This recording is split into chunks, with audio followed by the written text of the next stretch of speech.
Nous avons démarré la visite par la gare de Dakar. Nous avons pu suivre tout le processus, ne pas dire le circuit du client, ce que nous trouvons intéressant en termes de qualité de service, en termes de customer service, mais aussi en termes de politique 5S. Nous avons été agréablement surpris parce que c'est aujourd'hui, nous devons tous nous orienter vers ça, la politique 5S, mais surtout aussi les normes de sécurité. Un point marquant, c'est la salubrité. C'est à un niveau quand même exceptionnel qui doit tous nous inspirer au niveau de toutes les gares pratiquement.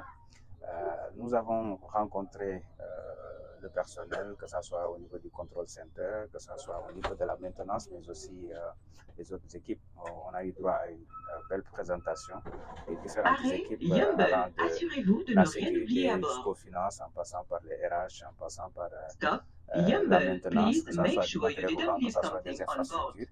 Et ce que nous avons pu noter, c'est qu'en termes quand même de chiffres, aujourd'hui, c'est à plus de 51 millions de passagers depuis le début de l'exploitation, 3 fois plus que la population sénégalaise, mais aussi en termes de ponctualité, pratiquement plus de 98% de ponctualité, et surtout ce qui est éco, disons, en termes de CO2 quand même, ils sont à des normes supérieures quand on regarde dans le domaine du ferroviaire. Ce qui nous fait dire que quand même Destination Diamniadio, prochain arrêt, travail remarquable qui est en train d'être mené par les équipes de la CTR, mais aussi de la CNTR. Et l'autre volet, c'est quand même le transfert de compétences pratiquement et même de technologie avec du personnel qualifié, extrêmement bien formé, avec des refreshing sessions qui continuent tout le temps. Donc aujourd'hui, nous sommes en train de nous rendre à Diamniadio. Nous avons même dû écourter notre voyage, comme vous le savez, à cause de l'accident qui a eu lieu au niveau de Ndande. Et là, nous devons nous y rendre très rapidement. Mais nous allons revenir continuer cette visite-là au niveau du centre de maintenance, mais aussi au niveau des SMR, etc.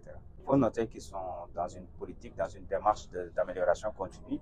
Effectivement, il y a des points à améliorer, par exemple au niveau des gates pour sortir de la gare, par exemple au niveau de Dakar, on note quand même un certain temps d'attente.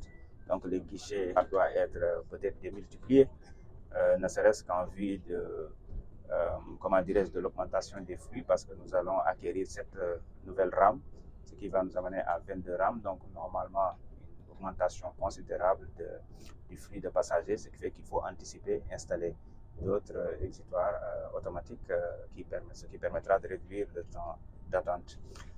Il y a aussi les JOJ à venir.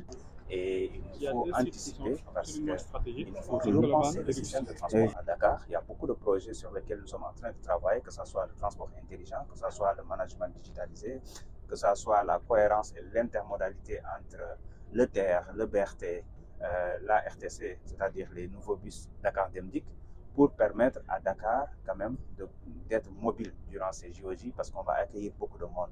Nous sommes même en train de réfléchir sur la possibilité d'acquérir aussi de nouvelles rames pour aller jusqu'à 30 afin de pouvoir vraiment atteindre comment dirais-je, la vitesse de croisière et avoir le maximum de passagers possible.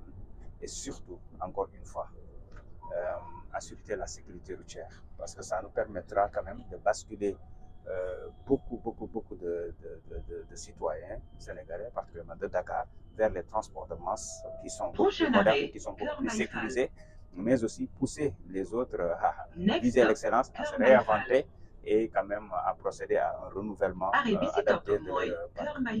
Donc, comme je venais de le dire, là je viens de recevoir l'information, c'est que le camion a décidé tout simplement de dépasser le bus un autre véhicule sans respecter les normes. Il y a les lignes discontinues, il y a les lignes continues, il y a les virages, entre autres, mais les gens se comportent comme ils veulent et tuent les Sénégalais comme des mouches, et ça va arrêter. Nous allons continuer à récupérer des permis, à retirer des cartes grises. On l'a déjà fait. Nous allons continuer à le faire parce qu'il faut que ça s'arrête. Destination. On va présenter nos sincères condoléances aux familles éplorées et à tous les Sénégalais. Regretter cette recrudescence des accidents. On a des rues qui tuent, mais surtout, c'est le facteur humain. Ça, il faut le dire. Il y a certes une vétusté des parcs, mais le facteur humain dans la plupart des accidents, c'est le facteur humain. C'est parce que tout simplement, soit ils ne maîtrisent pas le code de la route, soit ils sont dans une indiscipline notoire, soit ils ne gèrent pas leur fatigue, ainsi de suite. Donc, ce qui fait qu'on a très souvent des accidents mortels. Nous allons être beaucoup plus durs dans les sanctions. Et nous sommes en train d'accélérer au maximum possible l'adoption du nouveau code de la route avec le permis à points. Et je vous jure, nous allons réinventer le transport, l'octroi des permis, l'octroi des titres de transport, le renouvellement du parc, les sanctions, la vidéo-verbalisation.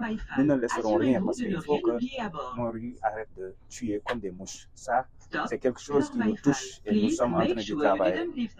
Et dans les jours à venir, vous allez voir des mesures fortes à l'endroit de tous ceux qui sont en train, en tout cas, de se comporter d'une manière à tuer en masse des Sénégalais.